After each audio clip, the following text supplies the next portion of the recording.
going to be able to go in? There it is.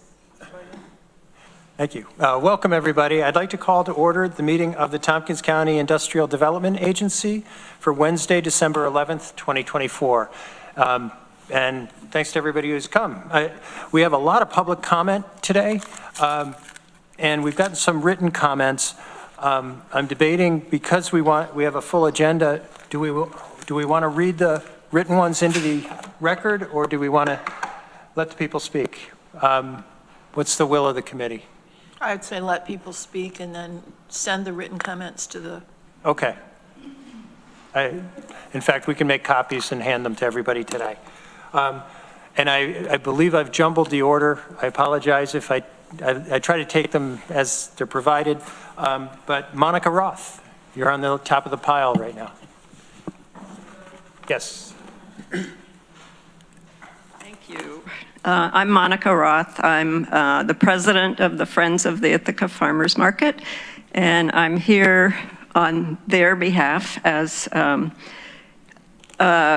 talk to you about investing in the future of the farmers market.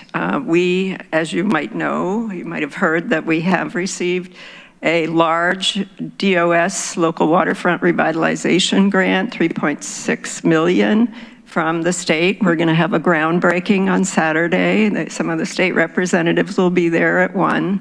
And we certainly have gotten investment in this project locally as well, including, the Park Foundation and other sources, private sources. But we're looking to come back to you at your next meeting with a proposal, perhaps that Tompkins County IDA could help us out as well. The farmers market has been operating for 51 years. And we are, I would say, one of the very effective business incubators in our community. We have over 160 members. Small business, we recognize, and it is a place where local small entrepreneurs can get a start, get their product in front of, I think we have over 100,000 customers a year. And, those businesses grow, they spin off. We've had names you will recognize like Emmys and Ithaca Hummus, Angel Heart, quite a number of businesses that have spun out of the Ithaca Farmers Market over the years. And so we think, we fit your goals and objectives to support the community in terms of, support individuals in our community who want to start business that hopefully will grow into jobs. Most of our vendors have at least 2 or 3 folks that work with them. And many have other outlets beyond the Ithaca market, but some depend on the market fully for their income. So we want to keep it vital. That's why we're making improvements. And we are investing initially in the parking lot, but we do hope to make further investments down the road. So I'll be back in January. Thank you, Monica. Next up is Teresa Alt.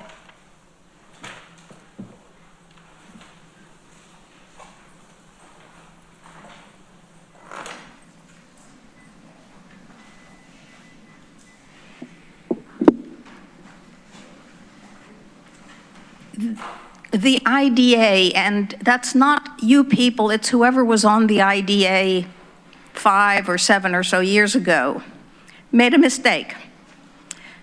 They assumed that the elderly are the most vulnerable of our populations and the lowest income people. That was the situation in the 1960s. Now, the elderly often have the most and the steadiest income. So, with regard to Library Place, the IDA could make a socially useful change. Instead of basing eligibility on age, base it on income. Something similar to what your assumptions were 5 or 7 or so years ago, and require that tenants in Library Place the new ones, not have cars. Okay to belong to car share and drive, but not okay to own a car and park it downtown. Now, I'm addressing the next two questions to Frost Travis, but actually, it's also to all of you. You haven't rented Library Place sufficiently. There might be a simple market-based solution. Lower the rents, take smaller profits, maybe move into one of those apartments yourself. Well, I don't know how old you are, but I am guessing that you are getting to be that age.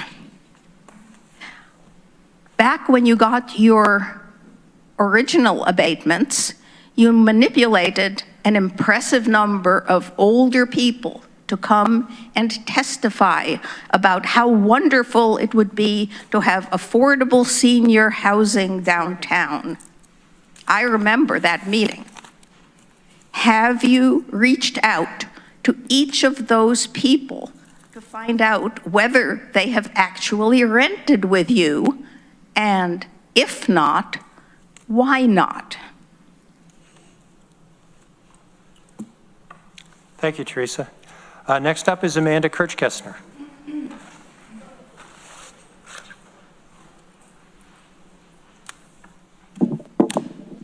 Hello. There's a lot on the agenda today. It's very full. I wish you would read those comments into the record. It would be nice to hear them. First up, the memorandum with Ithaca Area Development. Unless they can do clawback, don't sign it. Clawback is so important. Library Place.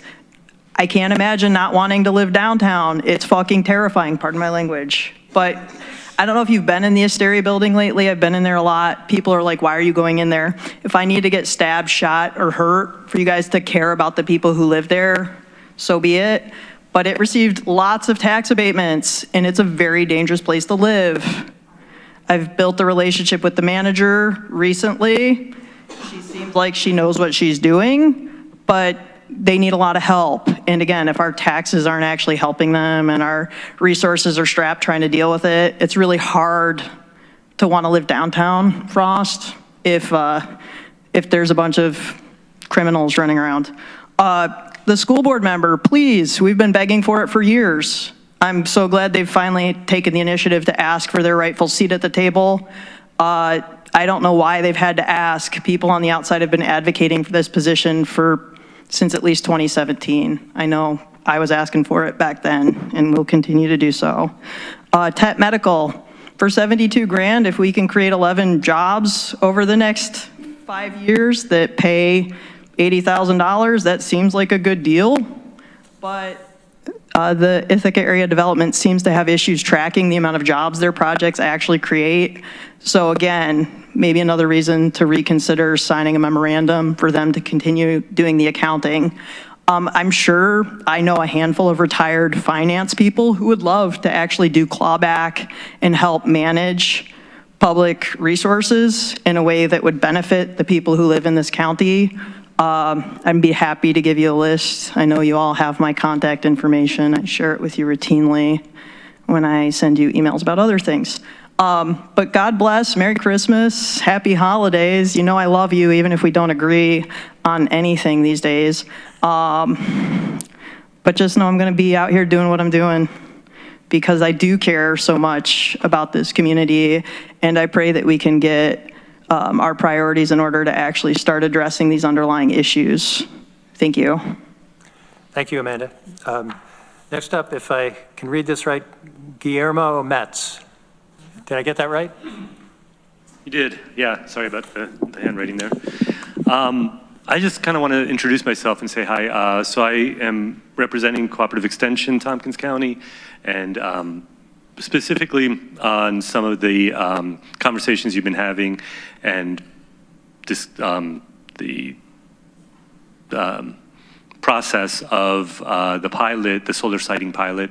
I am in a new position there. I've been there about 16 years, but for the last few months, I'm in a new position supporting farmers, municipal officials, folks like yourselves, navigating the large-scale solar siting process. So if there's any way we can help, we've been working with Heather some, and just want to kind of introduce myself. So if there's any questions on, how these things could be formulated, how they can benefit communities, I'm happy to assist. Thanks. Thank you. Up next, Jill Tripp. Good afternoon. I came mostly today to listen to your discussion about the request for a seat on the committee for school-based person. I wanted to remind you that the schools take a heavy hit when taxes are reduced or abated.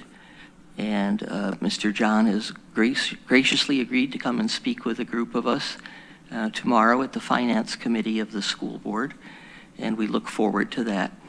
But I do hope you'll seriously consider having a place on the IDA for, if not a school board member, a school administrator, or someone who can represent the public school's point of view when you're discussing new developments.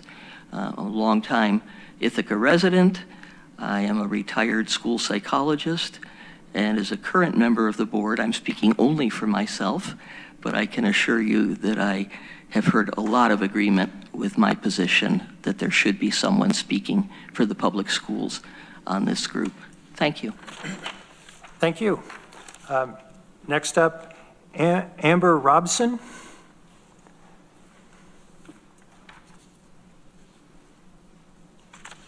Hello, thank you, everybody. Mine's kind of easy. I'm pretty much backpacking Amanda and Jill. I'm a mother and a teacher in the district currently. I have 3 kids in the district who go to school here. I am now facing homelessness due to a lot of the economic bubble that has arisen in the last, due to the budget cuts, due to the fact that I lost my job as a teacher because of the tax credit losses. So that is an understatement when we say that the schools take a big hit. I'd like to definitely put attention on the children. I'm here to speak for them because they don't have a representation in office. I would love a seat at that table for anyone in our school to be represented, but I mostly speak for kids because someone's got to. We need more fun, play, sources of family connection, bonding, more help and support now than ever. And I'm looking at the numbers. I was on the union for the finances for the substitute union, and I saw the way the numbers go, and I don't know why they're so backwards. We have a lot of money and grant writing in the state. I work with alongside a lot of social justice people and working really hard to try to advocate for this, and I'm not sure why it's taken so long for our kids to start to see the benefits if we're having so much money. I moved here out of LA. I lived in bigger cities my whole life. I moved to Ithaca specifically because we claimed to have the best school district in the area, some of the best, excuses for homeless shelters. No, I'm a homeless and a teacher. I work in the community. There's no reason for this. So I would love to please draw attention anywhere and everywhere I can for more color, more kids, more support, and I'm happy to help in any way I can. Thank you. Thank you. Is there anybody else who wishes to address the Industrial Development Agency? Okay. Seeing none, I believe the written comments have been handed out to everybody. And just for the record, we have a comment from Jennifer Birnbaum on Library Place, Peter Wiziker on Southworks, and David Barkin on Library Place, and from Steph Bailey on Library Place, and Karen Suskin on Library Place. So, a lot of interest in this topic. Let me turn off my timer. There. All right. Are there any additions to the agenda? Heather, Kelly, anything? No? Okay.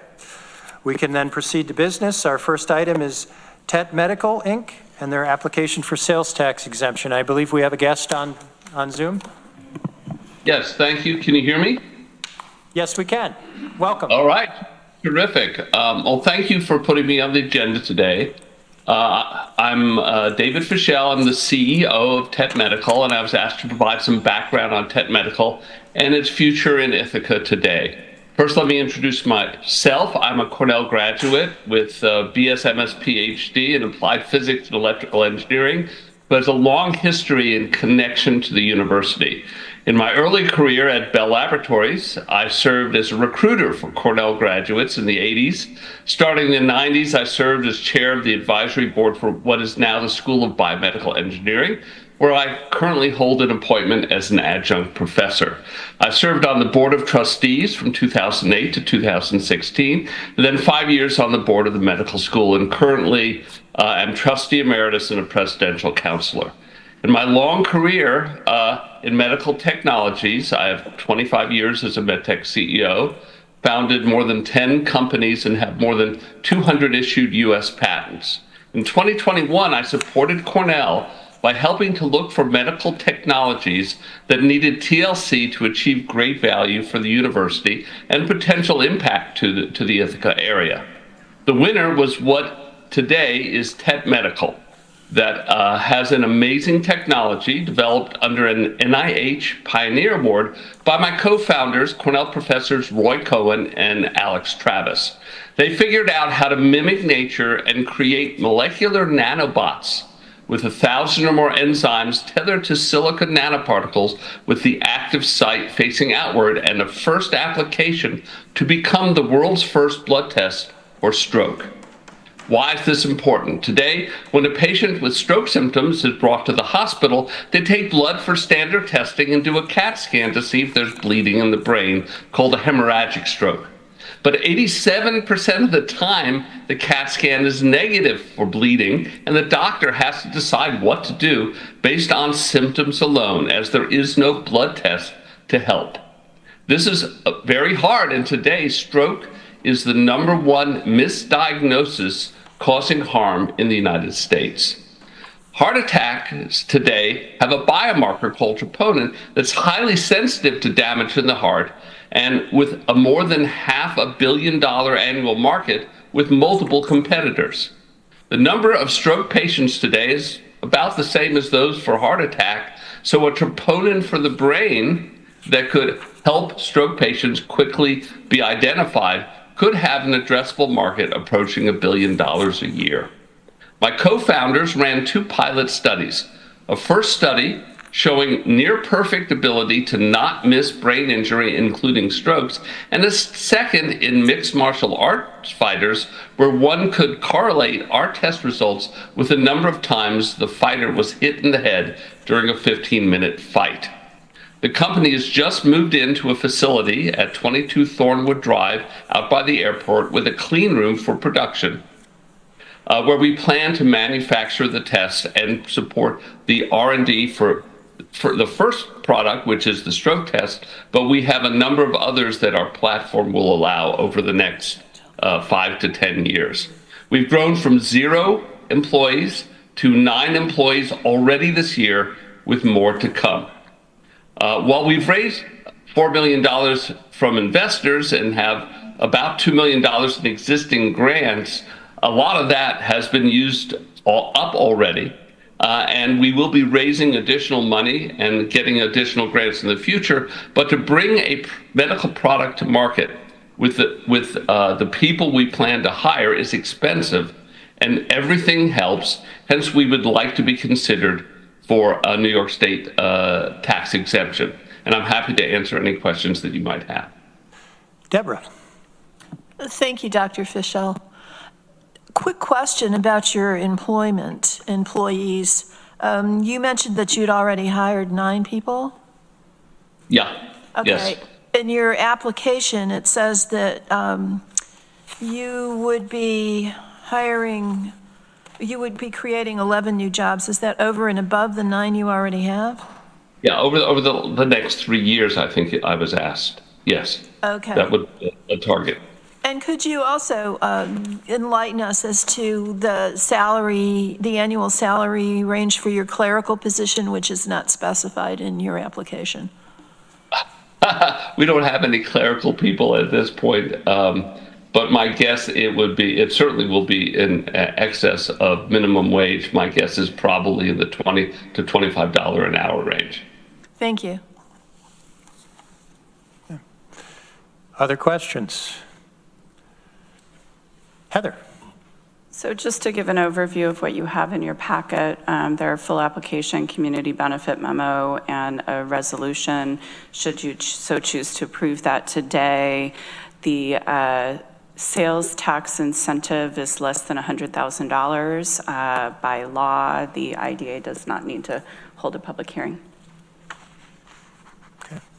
Duxon, did you have your hand up? Yeah, I had a question about the application. This will be solely for the renovation of the building. I asked because there's a field in the application where it asks for the value of annual supplies, et cetera, purchased from Tompkins County firms. It currently says Roy Help here. I'm wondering if there's an update to that field or if it's completely irrelevant to this anyway because it's solely for the renovation. Oh, sorry, I didn't catch that, but that question really is for members to get a sense of how much local spending would happen in the community, totally irrelevant to a requested incentive. All right, thank you. They will be paying sales tax for any services. I guess Deborah?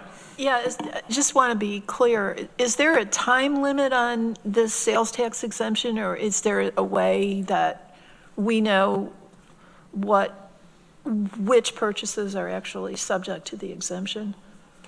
So the purchases would be purchases in conjunction with anything that goes into the building, equipment for the building. Generally, we issue sales tax for a 2-year period associated with the project. So as they buy, pay for materials, furniture, fixtures that would go in the building, the sales tax documents clearly state it's that address. So, it would be for things that the company's purchasing for their facility. But would there also be that 2-year time limit? Yes. Okay, thank you. I'll jump in with a comment. I certainly don't want to get maudlin here, if I can use that word, but my mother passed away from a stroke at a very young age. She was 65 and seemed to be in good health. So I'm excited if there's something coming down the pike here, and if we can play a part in helping to improve our diagnostic abilities, that would be a really tremendous thing in my mind. So anyway, I throw that out there. I'm probably biased as a result of my personal experience, but I think this is certainly worthy. Any other comments, questions? Right. Ann. Yeah, so I've been reading a little bit about, your research that's been going on. And so could this also be used for head injuries? Because I know sometimes the diagnostic tools are pretty blunt too you talked about, fighters getting hit in the head. So I'm assuming it could probably be used for some type of head injuries and concussions? Exactly. One of the projects that we're doing under a grant is to build an at-home test for liver enzymes that would have a card and a reader using some new blood draw devices so you could actually do a test for liver enzymes at home. That same system ultimately, we think, could be used in the blue tent at the NFL on the sideline for a high school or college football game, and maybe even, by a school nurse, for girls' school hockey and field hockey in middle school. We're starting with stroke simply because in my 30 years working in medical technology, if a company is going to survive, and it's not easy, you need to have reimbursement by the payers. Yeah. And the best way to get reimbursement is to start with something that Medicare can reimburse. That's why stroke is first before concussion, but concussion is certainly on our list. Okay, thank you. Okay. Anything further? Are we ready to vote? I will.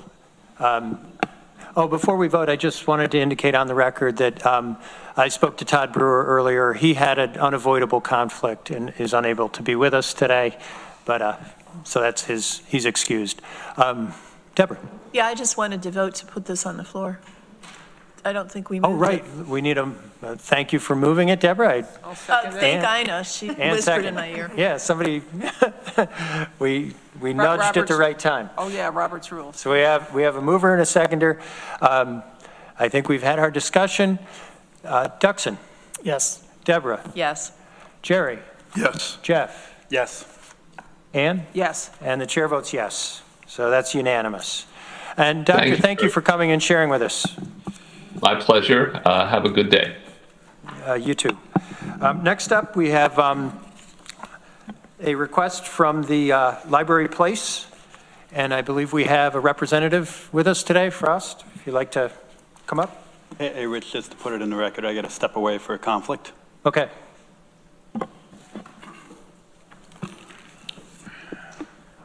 Welcome. Good afternoon. You want to go back and use the office?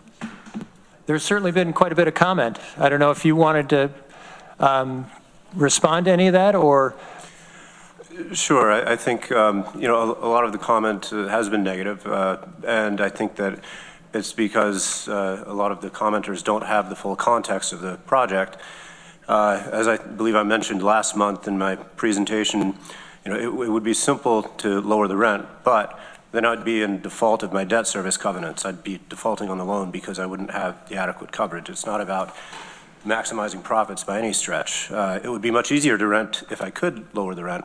However, I didn't cause the pandemic nor federal interest rate hikes 9 times, and it's a floating rate loan instrument, nor did I have anything to do with supply chain issues or labor shortages, but all of those had serious negative impacts on the construction cost. I would say, had we been able to maintain our original schedule before the pandemic shut down, we wouldn't be here asking for some relief on the age restriction.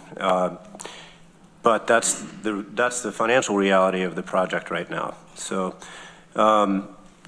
it does make it more challenging to rent, but I believe if we can cast a broader net, then that will help the lease up. And you had asked me to find out if it's possible to having 2 equal tenants of equal means to express a preference for the older person. And before I answer that specifically, I wanted to say that we continue to market the building towards the active adult demographic, and that won't stop. We have the infrastructure in place to serve that constituency. We have lifelong, we have the 10-year agreement with them. That's not going away. All the programming is centered around towards that age group, and we have the other infrastructure with the spa and the fully ADA compliant units, but we have had some interest from younger prospects. So I think anything that would help us with our lease up would be really useful. So to answer the question, can I express a preference? I did check with my attorney about that, and surprisingly, she said that it's either all or nothing, because if I were to express a preference for 55 plus, according to fair housing law, that would be viewed as discriminatory towards the younger candidate. That said, I think as a practical matter, we're not changing our marketing, we're not changing our outreach. People are going to see us in our various marketing channels, and again, we've had interest from younger folks, but we will most likely end up being majority 55 plus or 75 plus. So. Okay, Ann. So how is it that now you can do 55 and over and give preference to those folks, and that's not illegal? There are 3, let's see, the guidelines were by HUD, and the way that is not discriminatory is that if you have to rent at least 80% of the units to that age group, and let's see, sorry, you have to, I upgraded my phone this morning and I don't have access to my email, so I was counting on having that with me. But Christina Duboucher is the attorney, and primarily it wouldn't be, if you're programmatically 55 plus and you have at least 80% of the units geared towards 55 plus, then that's what it becomes, senior housing, and you can set the age limit, if that makes sense. And what is geared towards? I understand the percentage. If you have, what did you say, 80, 85%? At least 80%, yes. So if you have at least 80% over 55? Right. Is that the age? Yeah, or put another way, you can't rent more than 20% of the units to people younger than 55 plus. If you declare yourself an active adult community, that's the HUD guideline.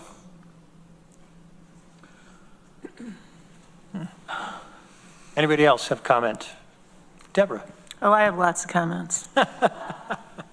I don't have any real objection to removing the age restriction, because personally, as an old person, I would much rather live in a multi-generational community than in a warehouse for old people. So that's not my problem. My problem is that I really have not a lot of confidence that removing that age restriction is going to save your building, because your rents are so high. If being housing or rent burdened means that you're paying 30% or more of your income for rent, that means if your rents are in the $3,000 to $5,000 a month range, as they are, you have to be pulling in, not grossing, between $120,000 and $200,000 a year in order to afford to live in Library Place. In this community, I don't think you're going to find enough people who want to rent at that rate. So yeah, that's your problem, not mine. But I will say, as a person who's 72 years old, almost 73, who has a pension, pulls down average Social Security. My husband has a pension. He pulls down more than average Social Security. I get paid by the county. My husband gets paid as the mayor of the village of Lansing. We couldn't afford to live in Library Place to save our lives. So this is not just directed at you. I think going forward, the IDA needs to pay attention to what kind of housing development it's supporting, because market rate is not helping our community. And on the flip side, the housing that we're subsidizing, like Asteri, is causing no end of problems for our law enforcement resources in the community. What we need, IDA, is workforce housing, and we ain't getting it because we ain't supporting it. So I don't mind waiving your age restriction. I do have an issue with your request about delaying the start of your abatement. But anyway, those are my comments. May I respond? Sure. So to start, it's not a question of delaying the abatement. It's making sure that the abatement aligns with when the building was placed into service, which was June 9th of this year. So I'm not asking for additional abatement. I'm merely asking that it align when the building is starting to generate revenue. As for workforce housing, when I first responded to the county's request for expressions of interest in late 2013, I thought, gee, this is great. I'll be able to provide missing middle housing because it's really hard to deliver. And it was a very long process. Because it's in the historic district, we had to run the gauntlet of the ILPC and the Common Council, and we had a lot of stakeholders here, and they all had strong opinions about how the building should look. And I think it turned out well, but every time you step the building back, every time you change the design, it adds tremendous costs. My costs more than doubled from what I had originally planned, some of the earlier designs, which admittedly were not good. I think we have a good design now, but good design costs a lot of money. Construction is that's, I think, the biggest driver of rents is how expensive it is to build. It's, you know, in North Carolina, I have a cousin who's a developer, and she is able to build for half the cost of what I do. That's just our reality. High property taxes also drive rent costs. So I think, you know, all of those factors, because I couldn't agree more. We really have a problem with the missing middle or workforce housing, and it's very hard to do. It's not something I've been able to provide yet, other than with our older properties, which have a lower cost basis than the new buildings. Yeah. Okay. Ann, did you have another comment? Yeah, I just wanted to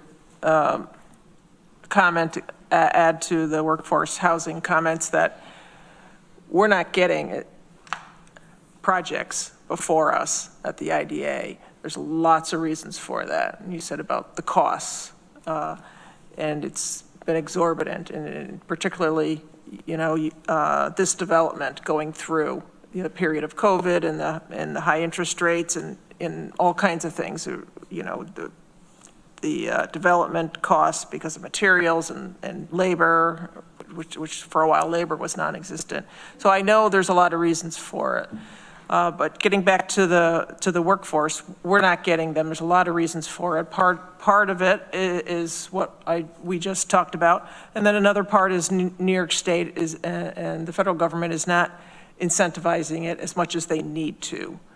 And so people, if you're going for affordable housing, they're going for where the money is right now, and because we talked about like Asteri, that's where the type of money is the reimbursement is coming from. I think looking forward to the IDA that, you know, I think we might consider that possibly luxury housing is maxed out in this community. And so I think whether it's us or subsequent IDA members, you know, to pass that on when we're looking at it, because you're going to run into issues like this where I know these rents are higher than you would like them to be, and all of us would like them to be.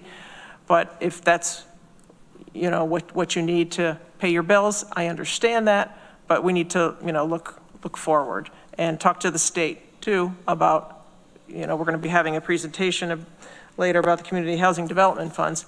That's great. That's not enough to cover all the holes in projects though. But that it's helpful though. Thank you. Okay. Did you have something, Jerry, or? I do. I want to touch on what Deborah was talking about a little bit, and I'll say for the record that I have no problem with you adjusting the when payments begin. And I'm not sure I even have a problem with it becoming a multi-generational project. But we are still creating a situation where we're allowing market rents to become, whether they're for 55 or older. And I think Deborah is accurately stating that, you know, for the amount of money, for the amount of space is probably a difficult sell. That said, it's still a lot of money for anybody to, you know, you could pick the demographic. And I think, well, I'm totally sympathetic to the circumstances that created it. You know, I've experienced my own problems with that. I just don't know if this alone is going to help solve your problem. That is, you know, that is a very legitimate expression of concern that the rental rates just may be too high, and you say you can't lower rents, and you know, I've always come from the school of thought of something is better than nothing. When you have a building that is substantively empty, taking the hit on the rent is the landlord's, way to do it. So I just wanted to throw that into the hopper. Sure. And if I may. Go ahead. Thank you. I think that, of course, I mean, we offer incentives of, free month's rent or, whatever. There is a toolbox that we can use, and we are using that, to be sure.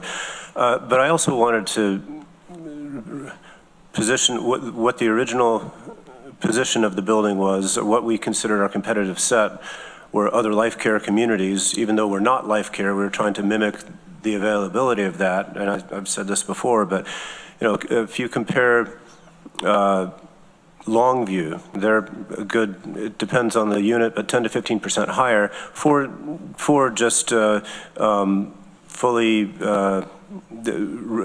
just conventional housing with the age restriction. I mean, yes, there is also the graduated care availability there, but if you look at the cost, their cost is higher. They do offer a meal, we don't, but again, it's an a la carte service offering. You look at Kendall, and they have a waiting list. So there is a demand for senior housing, and their costs are, in many instances, double or triple what our rents are. And you also have a big down payment, and you're set there for life. So the idea of this is a way to ease into the idea of a retirement community. You're still in control of your destiny. I mean, once you get into Kendall, you're there for the rest of your life. And it's a fine facility. I've toured it several times. I think they do a really good job. This Library Place is not that, but there is a pool of residents who, or tenant prospects, who can and do afford to live in Library Place. And I think it's just being and I've reached out to Kendall and Longview, and Longview soon will have a waiting list. Their director of housing has told me. So this is a great place to live. People want to live in Ithaca. So. Okay. All right. Duxon, you had something?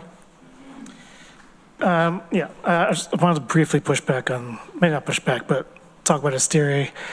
I mean, it turns around like affordable and workforce housing. So Asteri, like most of the affordable housing in Ithaca, is up to 80% AMI. And when you're in a community where the AMI is roughly 80-ish thousand, that's a $64,000 salary, which encompasses a lot of workers in the Tompkins County area. I met with the property manager there yesterday.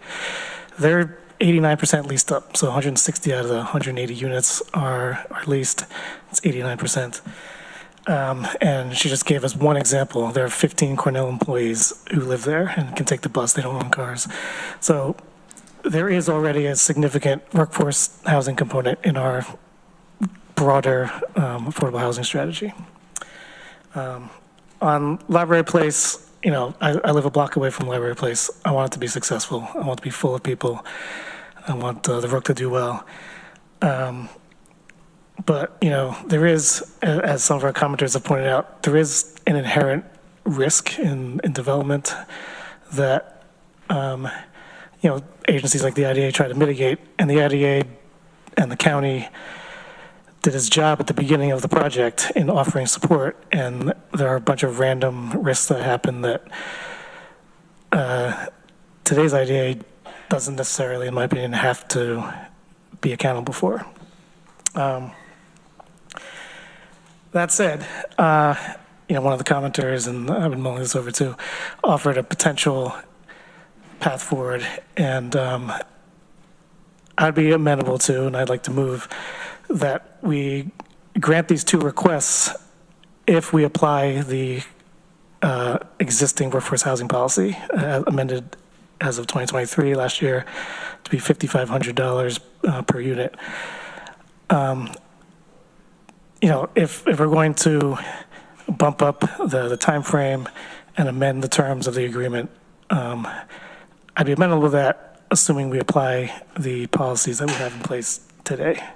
And how would that look exactly? well, to either make 20% of the units affordable or to request a $5,500 per unit contribution to the Community Housing Development Fund. Interesting idea. I guess I'll jump in with my comment, or comments. I'm okay with the request. You know, we have done this in other developments where the timeline didn't work, and the idea of the tax incentive is to provide an understandable incentive, and if it doesn't line up with the tax year when the construction is completed and occupancy occurs, you get a mismatch, and the incentive is reduced that way. This is a project where that could be pretty meaningful. As to the 55-year-old requirement, I think that was something that certainly was on the table and in the minds of the IDA members who voted several years ago. But looking at this project, if the alternative is we have empty spaces and a non-viable project, I don't know how that helps anybody. And I'm okay with having this become multi-generational as a result. And in the back of my mind, I'm also putting on my hat as a county legislator because this project came in I came on the legislature just after this project had been allocated to Travis Hyde, I believe. And I ended up voting on some of the later approvals to, I think, sell the property. But what I would say is, with all good intentions, the county made this a more difficult and expensive project, that the process of selecting a developer became remarkably contentious in the community, and I think far more expensive for that reason.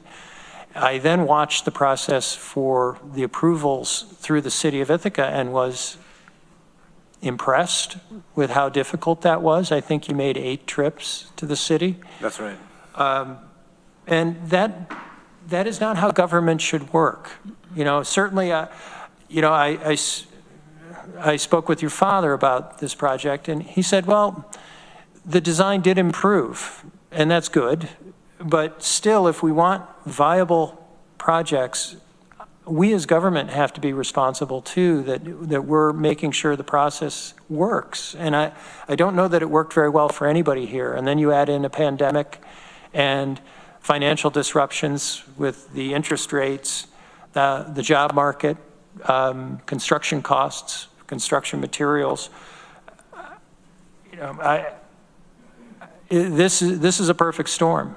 Under these circumstances, the requests you're making to us, I don't think are unreasonable, and I'm okay supporting them. I share the concerns of some of my colleagues that it might not be enough. I hope your project can continue to provide housing in our community. We'll see, but that's where I stand. I can vote for it. One thing I did want to mention, when I talked to Todd earlier, I told him that I would certainly share his views. If he was here, he probably would not vote in support, just so you know. But, all right, anybody else? Further comment? Are we ready to vote? We need to make a motion. Just a point of clarity. It sounded like Duxon was making a motion before. Is that correct? I don't think we've moved this at all, right? We haven't moved it at all yet. This has to be moved first, and then he can offer an amendment. Okay. What is, so we need how to would get we it like up. to proceed? I would propose that we vote on what was requested, or at least we put that on the floor, and if you wish to try to amend that, you can make that amendment. There were 2 separate things proposed, though. Okay. Do we want to consider them serially or together? Somebody make a motion. I'm not going to move this. The chair can make the motion, but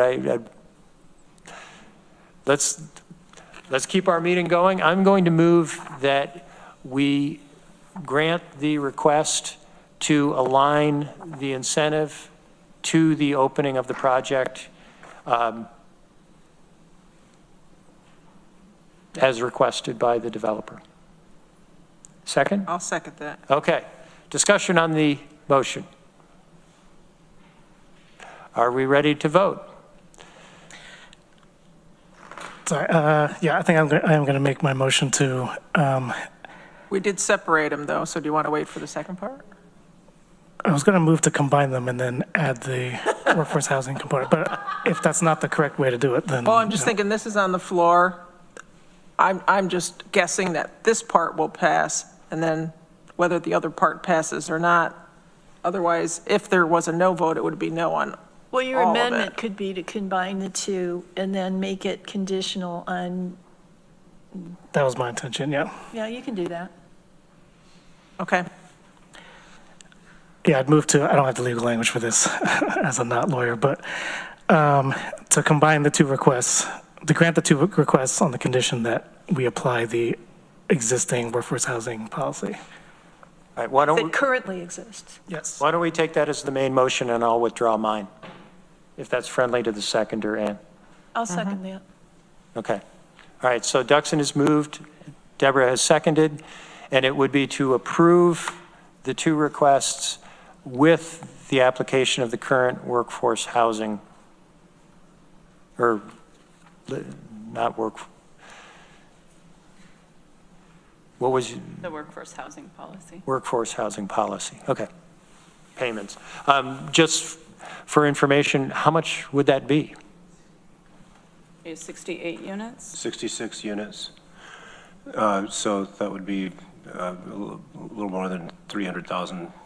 I think so. 363,000. Or some of the units, 55 a how year. many units would have to be affordable? 20%. 20%, Oh, so so not all of them. 13? that's 12 or 13. Is it on Your 20%? choice. Is that our policy? Is our policy only that fee then on the 20% or on all of them, if 20% aren't affordable? The policy is an either or, 20% on site or $5,500 per total units on For site. total units? Yeah. Okay, so it's 5,500. Times 12 or 13. No, times No, the total times unit, the total 66. number of units. Times 12 or 68. 13 units have to be affordable.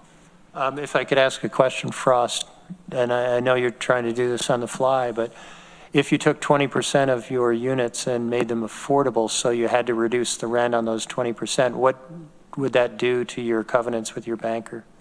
I would most likely be in default.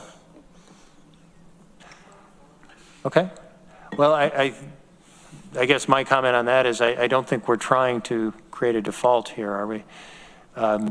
So the alternative would be finding the payment. 374,000. Right. Wow. So if I may clarify, Got it. you've got an applicant who's asking for some relief that's financially underwater, and you're going to ask for another $374,000. There's no I additional can't vote for incentive that. being provided. The incentive, we're just aligning, with what the original intent of the incentive was to provide. Yeah, we understand. I think we all understand Okay. that. I just want to. Not saying we're going to go that way, but. Yeah, Duxon, I struggle with this. I think we do have somebody who's in a financially precarious situation.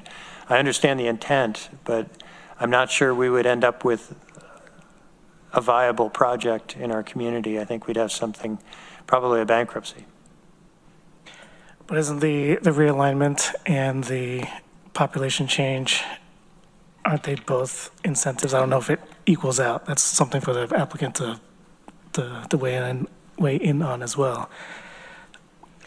So I just want to clarify on the incentive. So what the IDA provided was a 10-year incentive that starts at 100% in year one, and all of the projections were based on the 100% being in the year that the improvement value hits the tax rolls. So it's not unusual for a project, to hit a tax roll a year before or a year after. Sometimes it's a couple of years different from when the pilot is signed. So it's sort of usual for the IDA to come back and just adjust the years. He got 100% of nothing last year because it wasn't on the tax rolls yet. So we're not giving any more incentive at the IDA. We're just making sure that the incentive starts the year that it hits the tax roll. So there's no additional incentive. He's actually losing, you know, maybe a little bit each year because it's not aligned with the intent of what the IDA approved. Does everybody understand that? Yeah. Yeah, I mean, I guess that's the reason why it might make sense to consider these separately. But Duxon, I guess I'm still struggling that I think what you're proposing would make the situation here quite a bit worse. But I don't know what we'd get from it. If we drove the project into bankruptcy.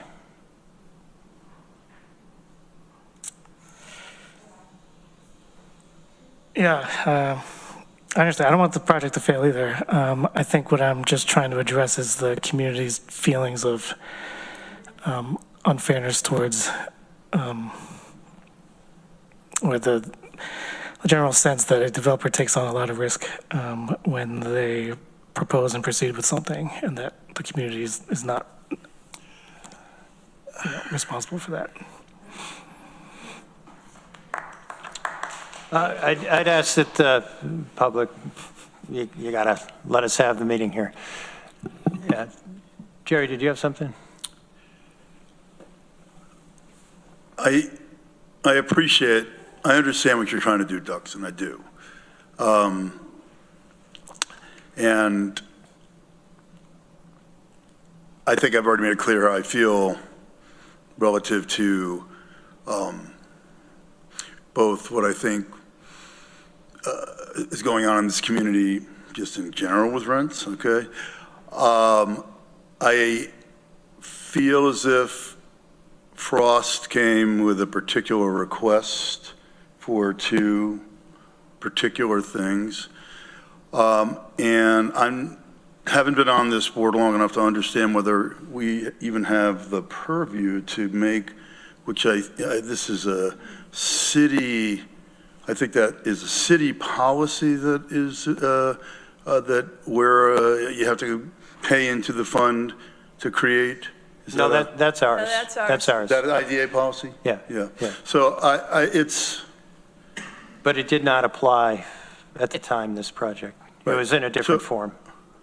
It is, it just seems really overly punitive.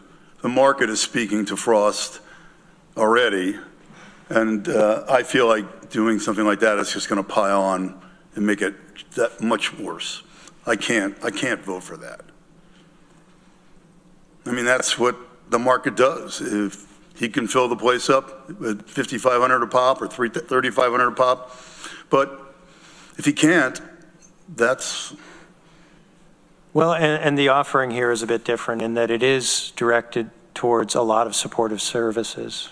You know, like say Kendall or Longview. It's not typical apartment living, so the rents do reflect some of that. Yeah, Deborah. Yeah, I want to know what supportive services are actually offered other than access to Lifelong's programs. When I look at people who live in Kendall, they get 3 squares a day, they get their house cleaned, they get all sorts of little perks that I don't think Frost is offering. So I'm not sure that it's really comparable. Right, it's an amenity-driven building, to be sure, but it doesn't have supportive services. No, like that. it's not. Supportive services that drive the expense Right. of these supportive living facilities. Frost. No, we don't provide supportive services. We provide the infrastructure for that, with Clausen Home Healthcare being in the building, and people can elect to add on services as they need, all the way to end-of-life care.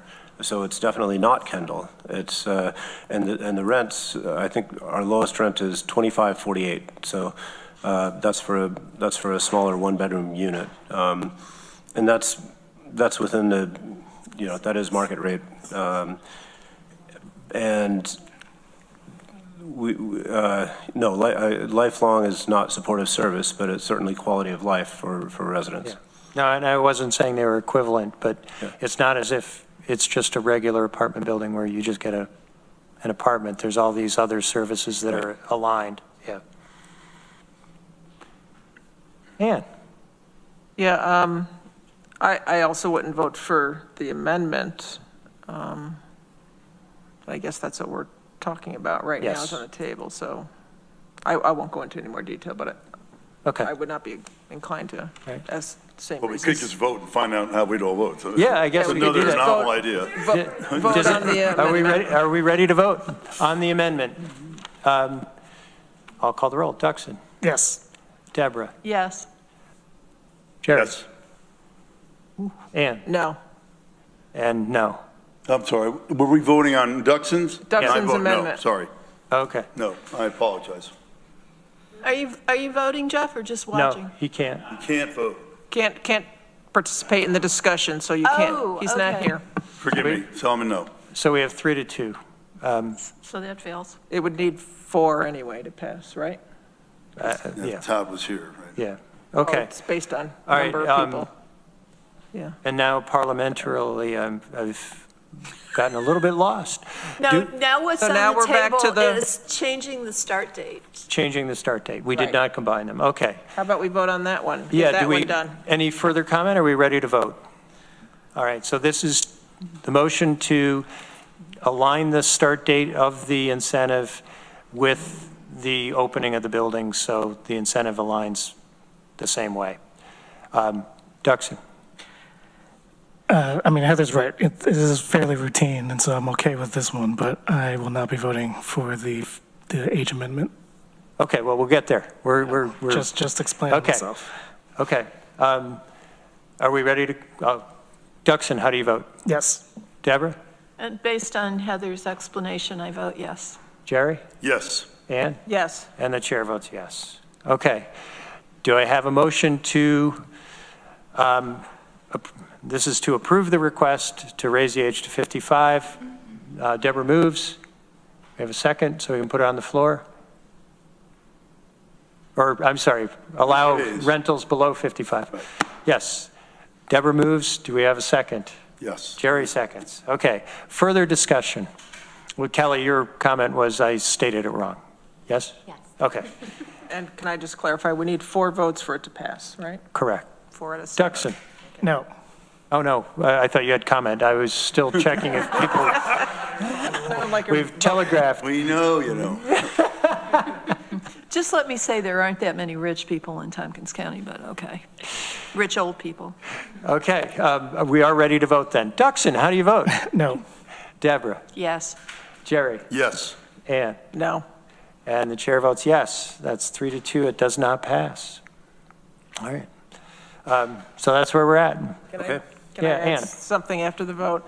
I think for me, I also wanted to add that if, you came back in 6 months or so, I might think differently about it. Okay. Just want to put that out there. We'll see where we are in 6 months. Can I ask a procedural question? Deborah?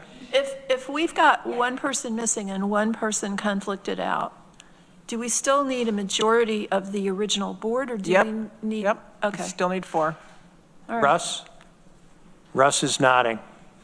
And he's. Yeah, I'm sorry, I was on mute. That's correct, you would need 4. Okay, thank you. Okay. You're welcome. Well, Frost, I'm sorry for you, but there we are. Okay. Thank you. All right. Okay, let's keep going.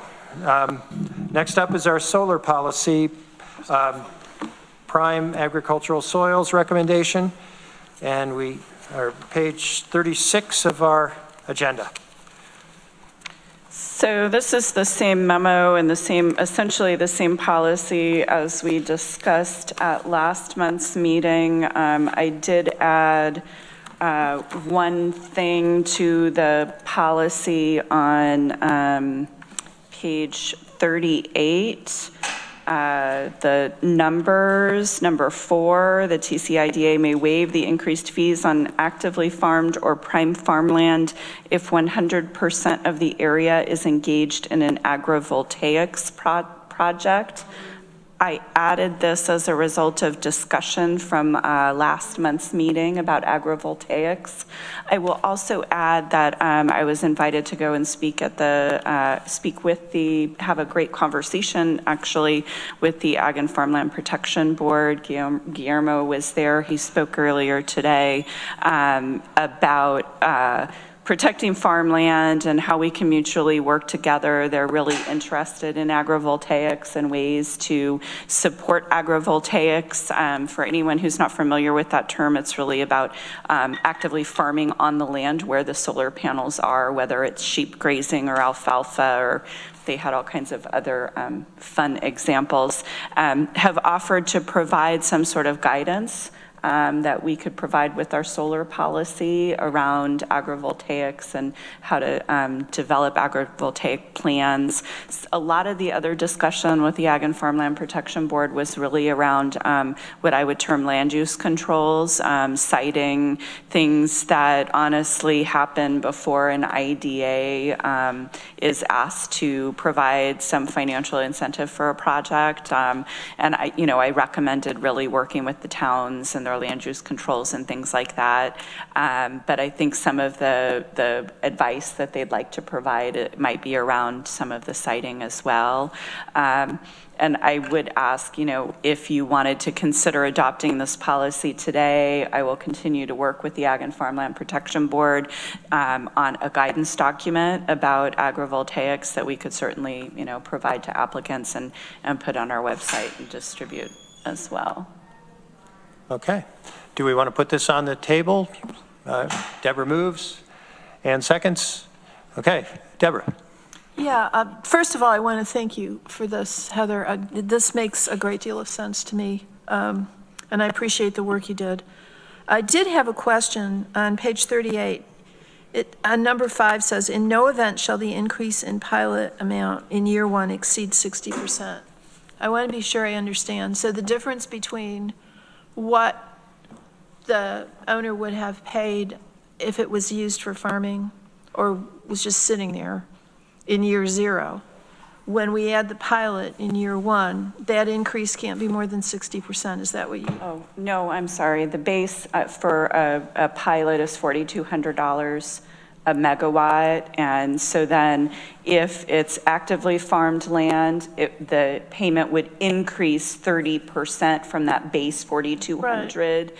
And then if it's on prime farmland, it could increase another 30% over that 4,200. So maybe this was just my shorthand. I meant in number 5 that the pilot amount above the base of 4,200 could not exceed 60%. So do we want to add that actively farmed and the prime farmland is stackable?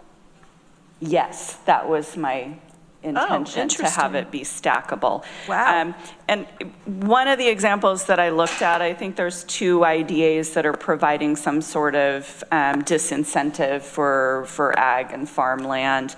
One of them is Lewis County, and what Lewis County does is their pilot payment is higher and they reduce it if it's active, they reduce it more if it's prime, but their policy says they reduce it by 30% and 30%, but in no instance shall it be reduced by 50% or more.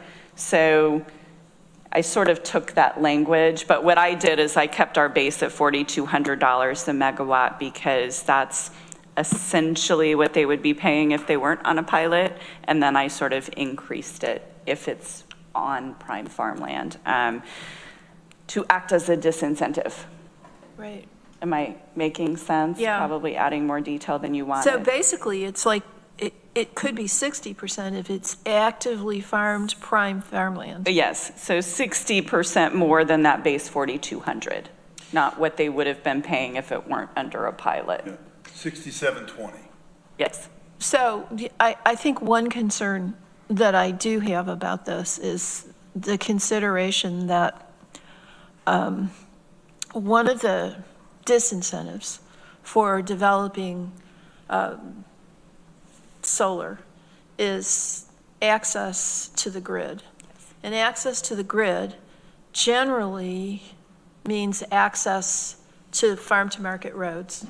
And farm-to-market roads are generally in the middle of prime farmland and actively farmed land. And so while I totally agree that we need to have a disincentive to putting these things on our good farmland, I am concerned that if we make it too expensive to put it elsewhere, we won't get solar projects developed. So 60% seems really high. I don't know, what do the rest of you think?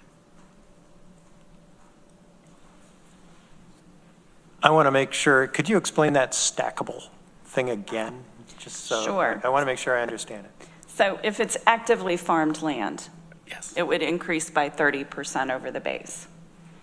And then if it is prime farmland, as defined by the USDA soils map, it would increase by 30%. So you may have a project that is actively farmed, but not on prime ag soils. So their increase would be 30%. And vice versa. You might have a project that's both. So you would add 30 plus 30. Or you could have prime farmland that's not actively farmed. So Yes. that would be a 30%. Okay, thank you. So we have options. Yeah, I was wondering if, how the committee and chair feel about, because we have Cornell Cooperative Extension's expert here, Guillermo Metz, here who said he could chime in if you had any comments on what If we're he's considering. willing to be put on the spot, Oh, we put people on the spot whether they're willing or not. Sorry, Guillermo. You get a seat at the table for this one. Yeah, I appreciate it.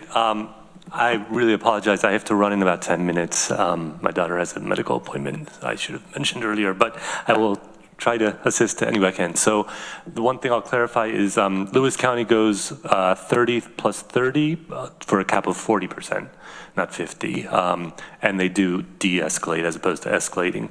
Lewis County agriculture is a different landscape than here in Tompkins, but they haven't had any projects not go on prime farmland despite their incentive. So developers are willing to pay that amount. It doesn't seem to disincentivize development. What I would suggest, and if I can just say a comment, is that the research at Cornell has shown that when projects move off of prime farmland, they most often go to forested land. So that's another piece that I would consider adding as a caveat in the policy, that in addition, you want to avoid forest land if that's something that IDA wants to consider.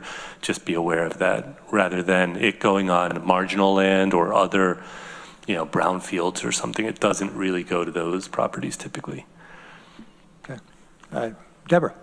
Well, I don't want to see us cutting down forests. I mean, especially given the captured carbon in the trees. It happens, though, yeah.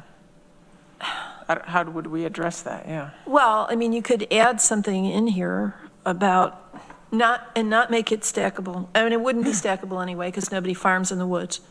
You could add a 20% surcharge, for example, for forests.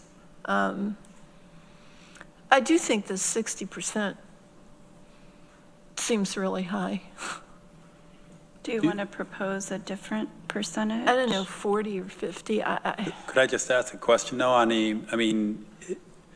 is a project financially viable if they have to go in and cut down trees and all that Yes. stuff? Is that typically you find It depends. those are still viable? But yeah, many projects cut down trees, or they are 20% forested land, 60% some other, even 10% wetlands or whatever. So that they take up different areas. All of the projects in the queue, the NYSEG queue right now, are between 1 and 5 megawatts. There's some much larger projects that are proposed, but these smaller projects aren't as mixed. But when you're talking about hundreds of acres, then yeah, it's a bunch of different kinds of properties. Just, sorry, one more question, and sorry. So I think what I heard you say, though, is Can the you get closer to your 30%. mic in case? The 30% and 30% that you're proposing, that's kind of in a market rate, right? So we're not necessarily out of bounds by doing a stackable 30 and 30, right? So I think the total comes out to 6,700, and Lewis County starts at 7,000. 7,500, sorry. Okay. Right, and so- as I mentioned to the Ag and Farmland Protection Board, there's some other variables in Lewis County. Got it. One being NYSEG's Load Zone C, where we're located, is our lowest electricity rates in New York State. Lewis County is in Load Zone D. So their ability to generate revenue is a little bit higher in Lewis County because they can charge more. Electric rates are a little higher. So, you know, there are some sort of variables. At $4,200 a megawatt on a project in Tompkins County, they're basically paying about what they would be paying if they were on the tax rolls. And that's the reality right now. So if you're going to start stacking and asking them to pay more, there's a benefit for those projects in that they want certainty. They want that 20-year certainty because you don't know what's going to happen with valuations for solar. That's been a very contentious issue that's under legal review at the state. So they're looking for that certainty in 20 years. And that's why they're still and electric coming. rates are only going to go up. Yeah, so that's why they're still coming to the IDAs. So I think there's an argument to be made to ask them to pay more than, you know, what they would under regular taxation. I don't know how much more. You know, every project has different costs, and the big cost is that interconnect. So they're really, I think, number one, looking for land that's flat, that's near somewhere where it's not going to cost as much for that interconnect. And we've seen projects in Tompkins County, commercial solar projects that have paid anywhere from $350,000 to over $3 million to NYSEG for those interconnect upgrades. So, you know, that really impacts the project costs on a lot of these projects. I know Guillermo's got to go, just trying to think if we have any other questions. Can I ask for one more clarification really quickly that I think would be important for everyone to know about? And is that it's only year one that they would be paying the increase? Oh, no, or? It would be every year. Okay, thank you. We started, here's your payment in year one, and then there's a 2% increase every year during the term of the whatever, pilot. 30, 50, whatever percent would be each year? Yeah. Okay, gotcha. Thank So, you. Deborah. So one more question. If we added something for forested land, is there some definition of what's forested? I mean, obviously, it's not something with a clump of trees here and a clump of trees there. So how would we make that definition clear? Designation by the assessor's office, I think, would be the best way to do it. Okay. But is there a grading of forest land that you're aware of? No. Not like ag land? Right. There's not mineral soil groups, I don't believe. It's basically forested or not forested. Yeah, it's just how many trees. Or suggested language that we could put in here? We can suggest language if you're willing. I'm not saying you should wait a month to vote, but if you're willing, I'm happy to work with Heather and whoever else to come up with language. I think the sense of the agency seems to be, let's wait a month and let's see if we can get the right language in here. Yeah, I mean, maybe we don't need 30% for forested land. Maybe we only need 20 or 25. But it hadn't occurred to me that that would be the alternative. And given the concerns that everyone has about encapsulated carbon, I don't think we want to encourage people to be cutting down trees. Yeah, the IDA certainly, I think, wants a pro-tree. Yes, we are reputation. pro-tree in this idea. Okay, well, is that the sense of the IDA? Let's wait a month? So it's Ann? is it on the floor? I think it was moved and seconded, but let's consider withdrawing it. Do we withdraw it or table it? You can table it. Table it? All right, so as the mover and seconder? Matt? Thank Okay. you. Yep. Thank you, All right. Guillermo. Thank you. Thank you, Guillermo. All right. Next up, page 41, the 2025 Draft Memorandum of Agreement, IAED and TCIDA, IAED Work Plan included. And we had looked at this last month. It was on our agenda, but we took another month to consider it. This is a different draft than what was on your agenda last month. The IAED's executive committee had made some recommendations, so those are largely in red. All right, do you want to speak to those, Heather? I would say that IAED's board very much values the relationship with the IDA and would like to find ways to build opportunities for better communication and build trust between the two organizations.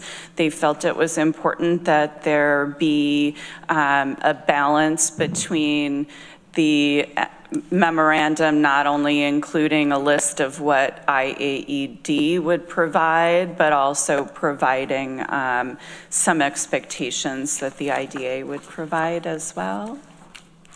I know, Rich, you had a lot of conversation back and forth with Jody, our board chair, so you might want to add some flavor to that. Jeff and Ann also sit on the executive committee at IAED. Yeah, we certainly could go into executive session if that was the will of the IDA, but what we're looking at here is pretty much the same description of the memorandum as last year, but we are looking at some transitions in management, and that's shown on page 43, number 2. I don't know if there's any questions about that, but that's reflecting what we've talked about. Or Deborah. Yeah, I have a couple of questions. So as I read this, it sounds as if this agreement is not just the agreement between IAED and the IDA, but also the agreement between IAED and Tompkins County? No. No? No. Okay. It's just the agreement between IAED and the IDA. Okay. I saw something. And we do provide countywide economic development services right, at but IAED. That's a separate MOU. And no, that's in this MOU, but the IDA pays for those services, and it's always been just outlined in this MOU.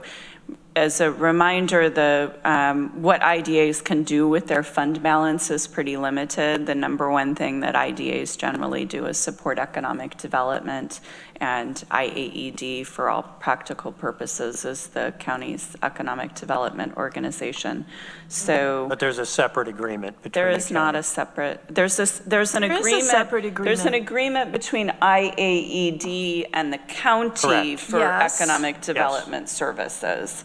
And item 4 on page 43 references that the parties acknowledge the payment, which is the payment in section 3, is for the above referenced services to the TCIDA, administration of the Tompkins County Development Corporation, and economic development services provided for Tompkins County. So that's what's confusing me, because there's a separate agreement. And I thought there was a separate payment arrangement between the county and IAED. Yes. The payment here is IDA payment. The agreement between the county and IAED is county funding that supports IAED. Yeah, the language is a little confusing. So perhaps, I would strike that "and economic development services provided for Tompkins County," because that is subject to a completely separate MOU. Does that make sense, Heather?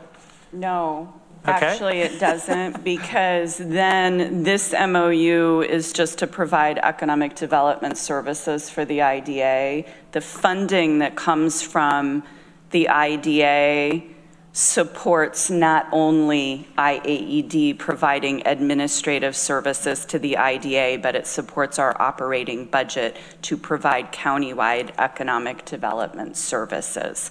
So I would say that it's important that some mention be in there, because I wouldn't want anyone to think that $475,000 is paying only for administrative services of the IDA. So how much is the county paying?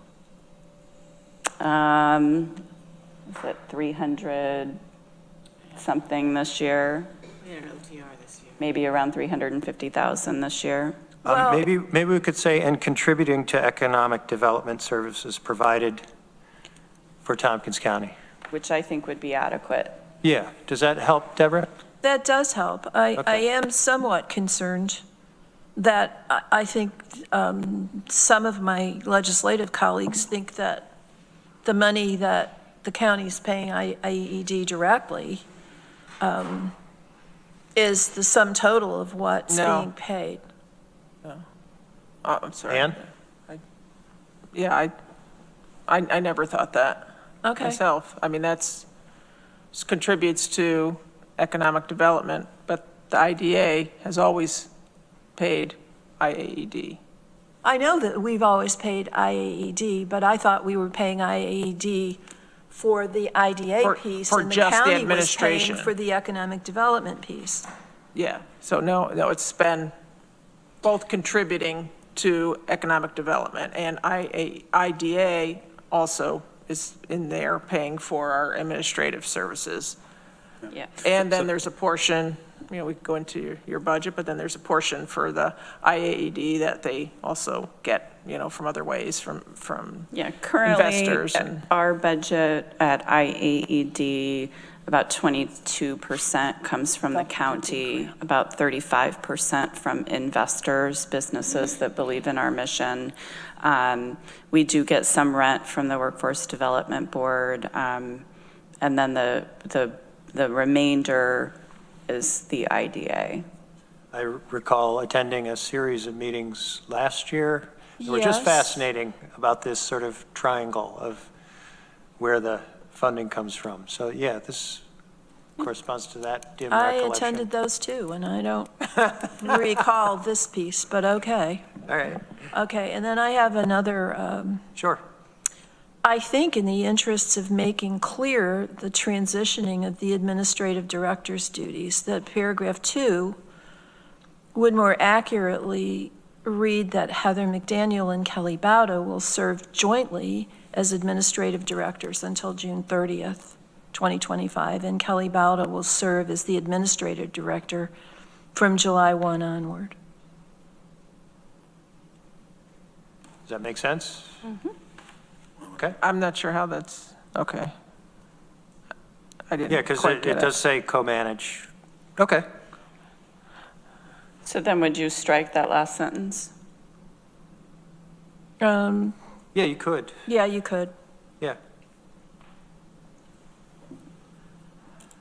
Any other questions? Why would we take out the last sentence? Because we're Because effectively it's clear that they're serving jointly in the first sentence, if in the it's first 6 amended. months.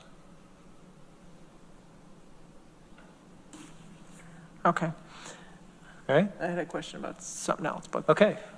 I'm done. All right. Ann? So for, in this same section, line 3, do we need to state when the quarterly payment, I mean, it says upon invoice, is it beginning of the quarter, end of the quarter, or do we need to be that specific? I don't know. if It we never do. has been. If you want to be specific, I think INA bills the beginning of each quarter. It seems to be working as it is. Every once in a while, somebody comes up to me with a big check, which I sign. Okay, if it's not an issue, it's not an issue, just wondering. Yeah. All right, anything else?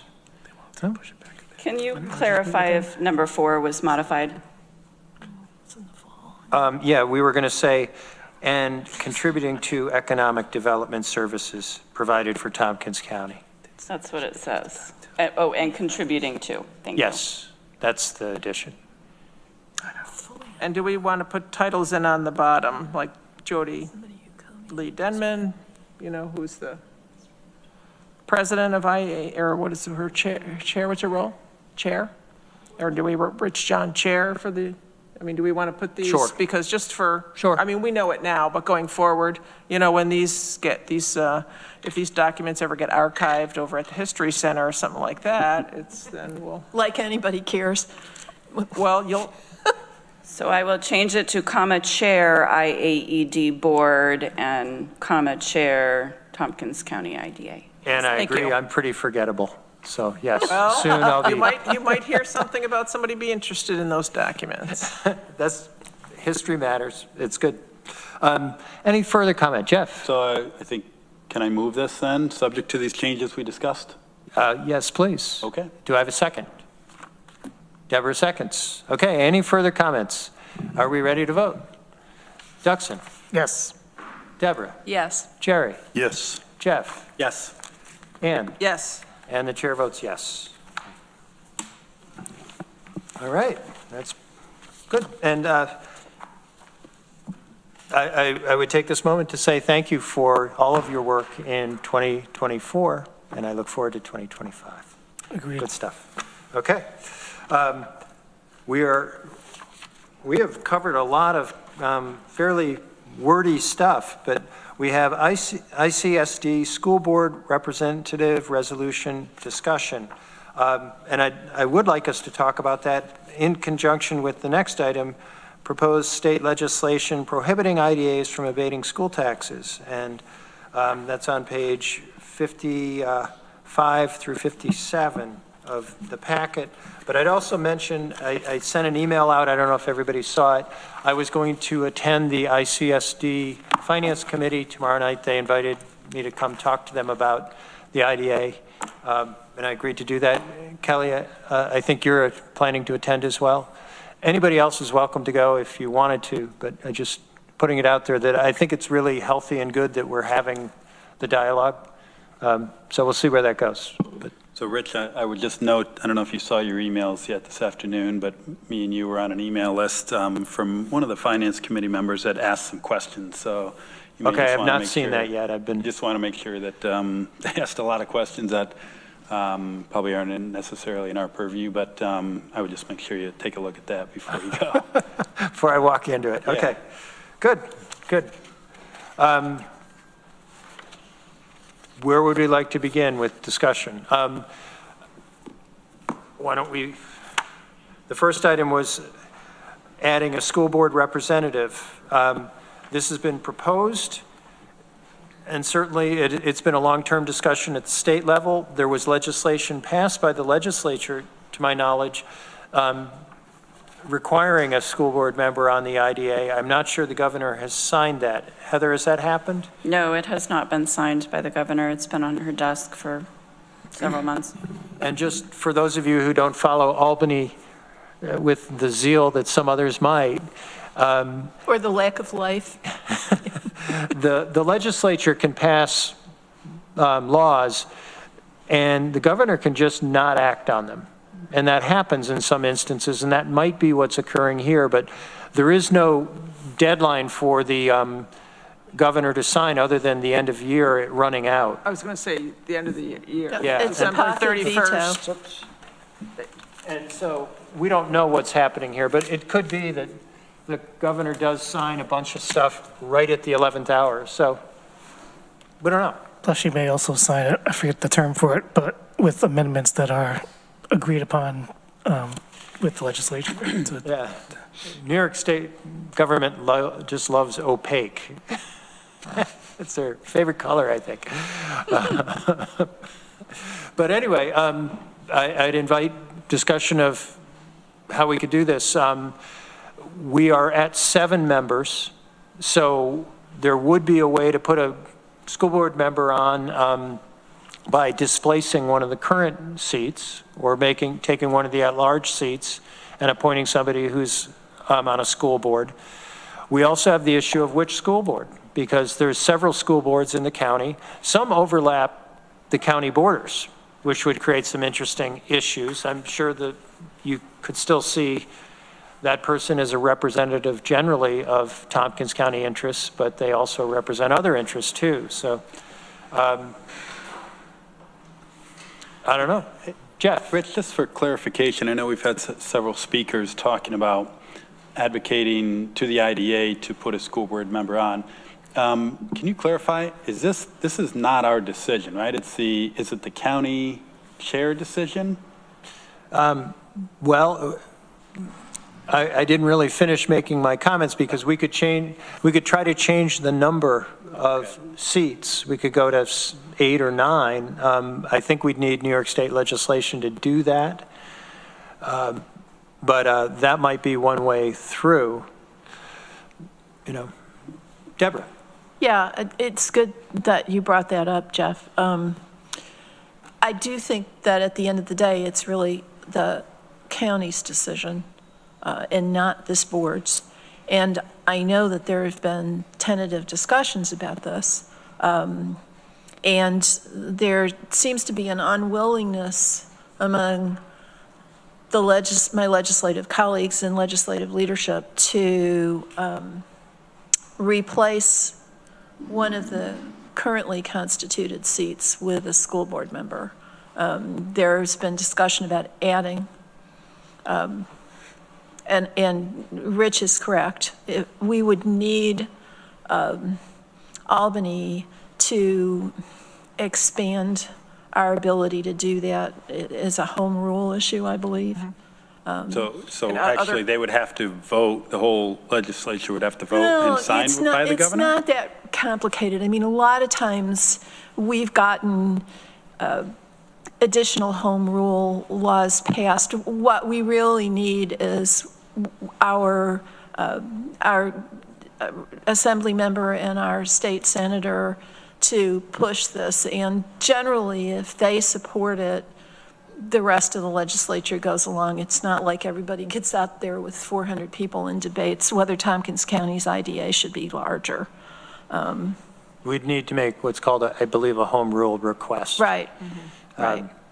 And, we have had some discussions aligned with this because we went through it with appointing a labor seat, but we didn't do it in conjunction with changing the size or trying to change the size of the IDA. If I could go on, I think one of the concerns that the legislators have is that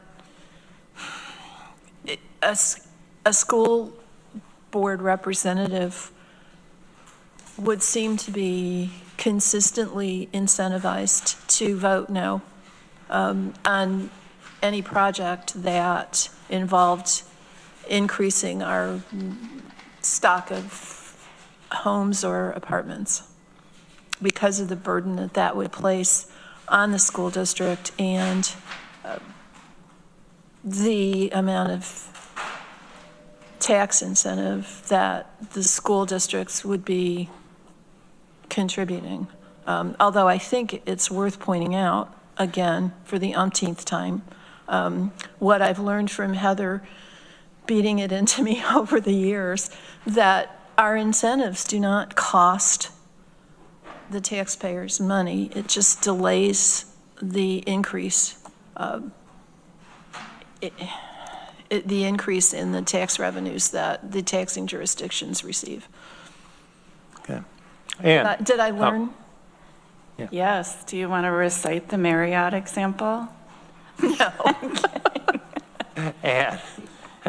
Yeah, I personally like the idea of adding, and I don't know what the language would be. I would, whether it's a school board, school administrator position, I would, since this has been currently right now before the state, we could look at that language of how they have it, because if it doesn't pass this year, it might pass next year. So if we went ahead and used that language, whatever they have, and I would like to see it be open, accept applications, and solicit applications from all the schools, and then submit them or recommend them to the legislature.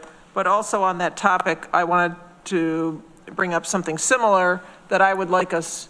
So we had a discussion about this topic at our Housing Economic Development Committee. And one of the things I brought up there was for not just this board, but for all our boards that we have in the county, we have a lot of liaison boards, is to try and look at how we're getting people on those boards. A lot of times it's somebody like, oh, hey, do we know somebody? But I would like to have it more open. It's not saying we shouldn't do that, because we might know people that you need to ask. A lot of times you need to ask somebody. They might not think that think of this or hear about an opening. So I would like us to maybe look at our policy this year on how we do that to try and open up all of our positions when we have them open to more applications from the community. Okay. Duxon. I don't know if it's necessarily true that a school board affiliated member would necessarily vote down every proposal. I mean, aren't there some districts that are seeing decreasing enrollment and would like to see more students? And then moreover, you know, all the appointments go through the legislature, right? So it would be incumbent upon the legislature to find a candidate who understands. I go further than Deborah. It's not just that the abated properties delay their payment. It makes the payment possible at all. Mm-hmm. So if a project doesn't exist, doesn't, you know, hit the ground, then we don't get any increased tax revenue whatsoever. And so, you know, you find a candidate, like a potential representative who understands those issues. Yeah, I mean, not to telegraph what I'm going to say tomorrow night, but in terms of metaphor, you know, I think the school districts are highly dependent on growth. That you look at the spending and the tax increases they've added have not hit the taxpayer nearly as much because of the new bricks and mortar in the community. And it's not a situation of, well, don't do these projects and you can eat your seed corn. There won't be any seed corn. There just won't be any development. And that doesn't seem to benefit anybody. The critical issue where I think they're really right is that when you have new housing built and it's phased, the property taxes are phased in, there can be a gap where there's children living in those houses that need to be educated while it catches up. But you have all of the projects that have been approved in the past that are paying substantial amount of taxes. You know, right now, Heather shared some information, there's over $2 million a year in property taxes under pilot right now, and that's not counting all the projects that are completed and paying full taxes. The schools need that money. And if we had a member, and this is my fear, and it might not come true, is that you have somebody on the IDA who just consistently says no development, no new housing. That is, I think, an unhelpful position. And we desperately need workforce housing. Well, we both need housing, but we also need the growth in our tax base to fund what governments are doing. And that's recognizing all the pressures the school districts as well as the other municipalities are under. So that's where I'm coming from tomorrow night. But I'm sure it'll be a lively discussion because I think they'll disagree with me, but we'll see where that goes. We are running short of time. This is something we could talk about for a long time. But any closing comments? Yes, I guess I would just comment that it sounds like it's not really in our purview for the school district member to be added. It's really a legislature. Right, just because when I've been on Zoom, you can't hear. Thanks. Okay. It's really the legislature. It is. This was to get a sense of the IDA. Right. So it feels like it should be that in that court. And I would highlight the document that Heather, you included in the agenda where you know, the New York State Economic Development Council draft fact sheet of IDAs and school taxes, which in reading this, I felt like it really provided some good understanding of what the IDAs do, and there's obviously provided the counterpoint of what other people are arguing why school districts should be exempted. But I would just highlight that for the record for so people can read that, understand it, and hopefully I think it's a lot about education out there too in terms of what we do, and to your point, Rich, the economic development that we do need. Yeah, okay. We can certainly continue this discussion, and I will provide a report to everybody after the meeting tomorrow evening. So we'll see where that goes. We do have a staff report on the community house. I do not have a chair's report. From the Community Housing Development Fund payments that I believe we requested at the last meeting. So thank you for all the work you did on this. I am concerned that I want to get the Development Corporation work done today. So perhaps we could save this for January unless there's something burning on this we should be talking about right now? I just provided it for information, the projects we've approved, what's been paid, what hasn't been paid, and then the projects that the Community Housing Development Fund has actually approved with IDA funds. I'd like us to have some discussion about this, but Yeah, perhaps in January. Yeah. Okay. I'm afraid I'm running long on this. The other, and Heather, Kelly, is there anything else you want to report on to us? Report. What's that? I had a report. Okay. I do. Yeah, please. In your agenda packet on page 61, a letter to Frost Travis at GPA Management. That's the project currently known as the Dean at 401 East State Street. It was the first project to go through and comply with our new construction labor policy. So this is just a closeout of the project, identifying that they've met the 3 requirements of our policy. You can see there they just squeaked through with the 75.6% local labor. I will point out that projects that are not required under local labor, by and large, are hitting about 35%. There was a lot of discussion when the policy was adopted about capacity of subcontractors in this community to bid on larger jobs. This was about a $12 or $15 million project. We've certainly seen larger ones. And I know Kurt is not here today, but it was a lot of answering questions, a lot of work to really facilitate this one project with the developer, and they did meet the requirements. So kudos to the Dean. Additional, we'll be putting out a press release about Kelly and her new co-role with me, and then new role starting in July or in June. So that should be going out shortly. I'll probably ask Rich for a quote. I did meet with Monica Roth at the Friends of the Farmers Market. She is looking for funding to help with the repaving of the parking lot. They've got a state grant. They've raised some money. They're about $200,000 short, so she was hoping that the IDA could support that project. I told her pretty much what I tell everybody that comes in and asks for money. I say the IDA is very limited in what it can do. It can support economic development. It cannot grant or loan funds. It can purchase and sell property, it can lease property, but it's not a really good tool for grants or loans. The Development Corporation's mission is to provide access to the tax-exempt bond market for not-for-profit projects. However, the Development Corporation has provided some funding for, local sort of feel-good projects that don't necessarily drive a lot of job creation or other spin-off economic benefits. And talked to her about some of those examples: wayfinding signage, the shared commercial kitchen. And so she was very interested in submitting a request for some funding to support this phase of the farmers market, which is their parking lot being graded and paved and landscaped. So is she asking for contribution from the IDA's fund balance or TCDC's? I think she will be asking from TCDC because the IDA doesn't really have much ability to do that.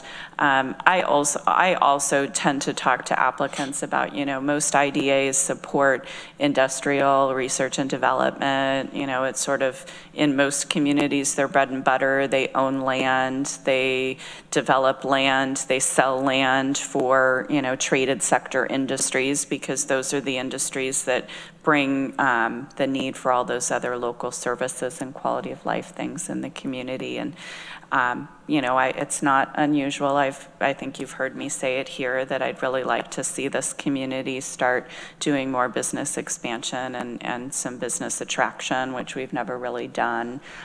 In order to do that, we might need some local funds to match state and federal funding to do that. I think last year I talked about an industrial site analysis and preparing a site to attract, the right kinds of companies to this community that create good jobs and sort of create more economic wealth and prosperity for the community.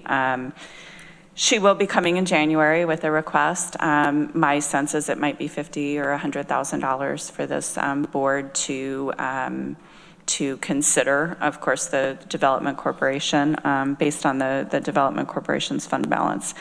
So that's that one. The Stately is the 510 West State Street Affordable Housing Project is teeing up to close later this week or early next week at the latest. Southworks, we're in the process of drafting that initial base pilot document to close before March 1st. My guess is it might be sometime in January. The BVSHF project, which is in the parking lot at 401 East State Street. I think he calls it the State Street Apartments. He's teeing up to start construction after the first of the year. There will be some modifications. I received the letter yesterday, so it will be on the January agenda. Increase in mortgage recording tax. I think that there might be something else in there. It's late in the day. But in any case, that, and then I wanted to update on Block 14.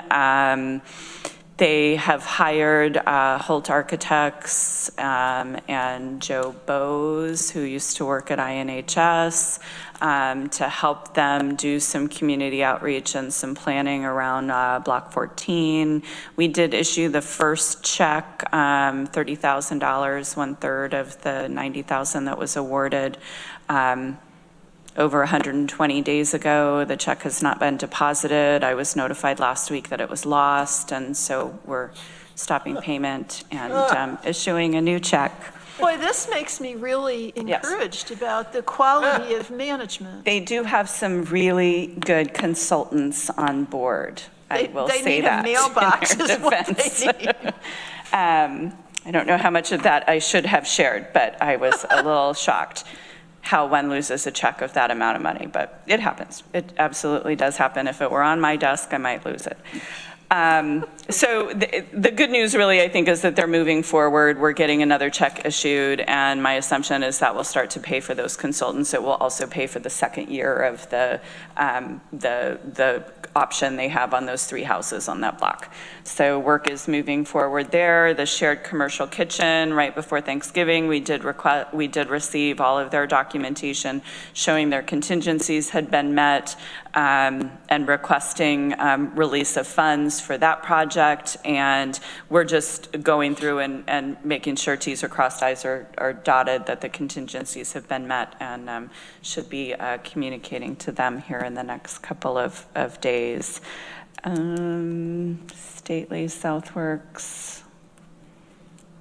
I think that's it. I would like to comment on a couple of things that were said today about IAED not clawing back incentives. That's the role of this board, to establish whether you want to claw back incentives or not. There were other comments about us not, or us having trouble tracking jobs. We track jobs. We have, a very complicated process for state reporting where we get that information every year. If we were not to receive that information, we would be at this board requesting a termination and or a clawback.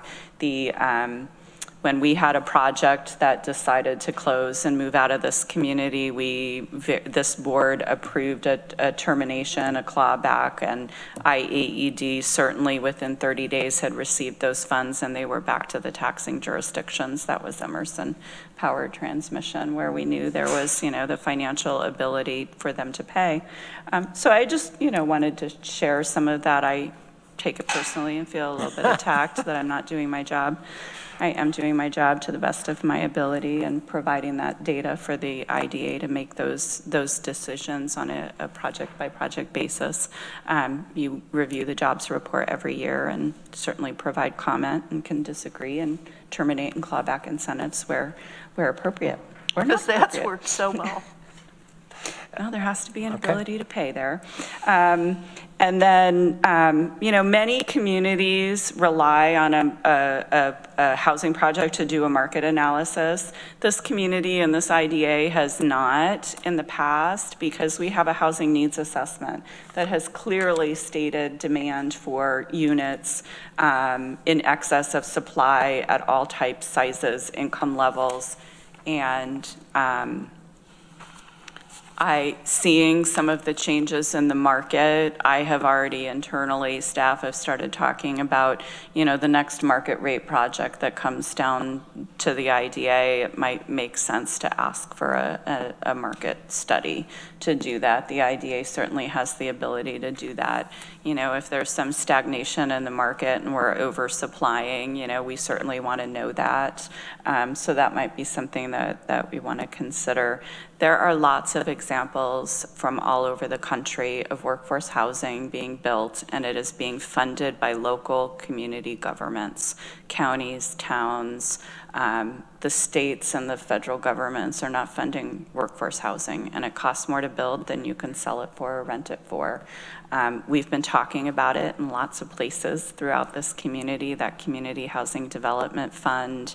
The Chamber of Commerce has a housing task force. There's been a lot of talk and a lot of really good examples, but I haven't seen anything really sort of been put forth yet, and I'm hoping that some of those conversations result in some real things that this community can do, because we do recognize the above market happens with IDA incentive. The middle just can't, financially it's just not feasible for anyone to do it.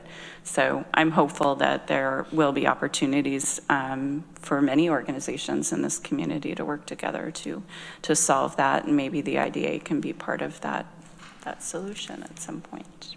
Okay. That is my staff report.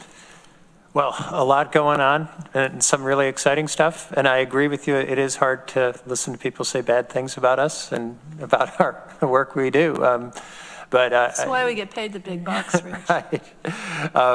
But I do echo what you say about the care taken to make sure we are doing things according to the requirements, and certainly our audits bear that out.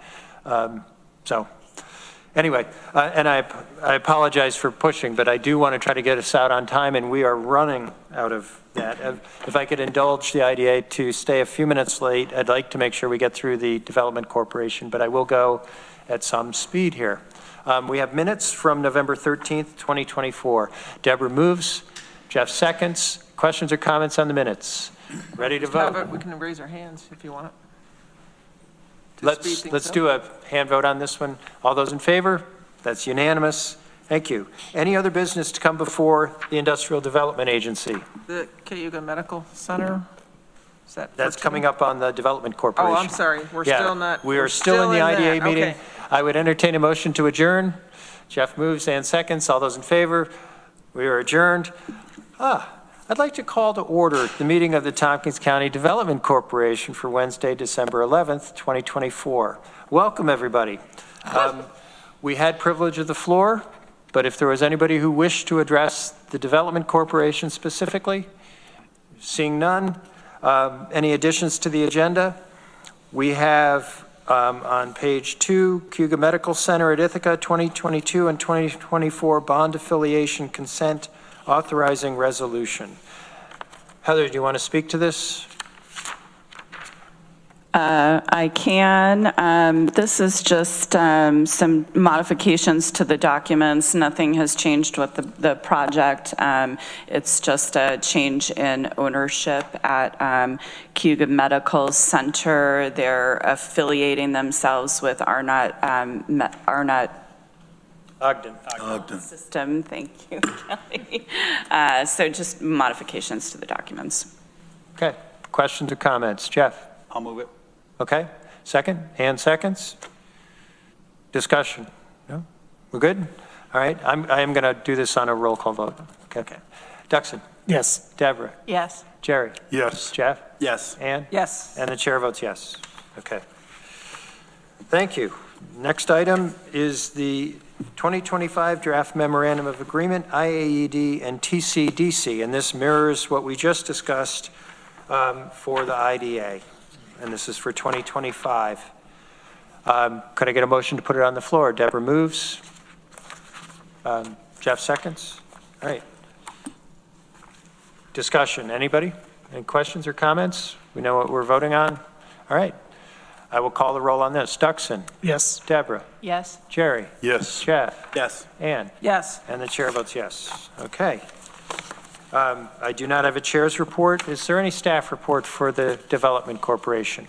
I did give my staff report for both at the other meeting. Ina, if you could put the reports in the right places. Thank you. Okay. Block 14. And we have Shared minutes commercial from our kitchen. November 13th, 2024 meeting. Could I get a motion? Jeff moves. Deborah seconds. Questions or comments? All right. All those in favor, I'll take a hand vote on that. Unanimous. Great. Any other business to come before the Development Corporation? Seeing none, I'd entertain a motion to adjourn. Jerry moves, Ann seconds. All those in favor, we are adjourned. Thank you, everybody, and thank you for all your work in 2024. Some kind of record. Happy holidays, everybody.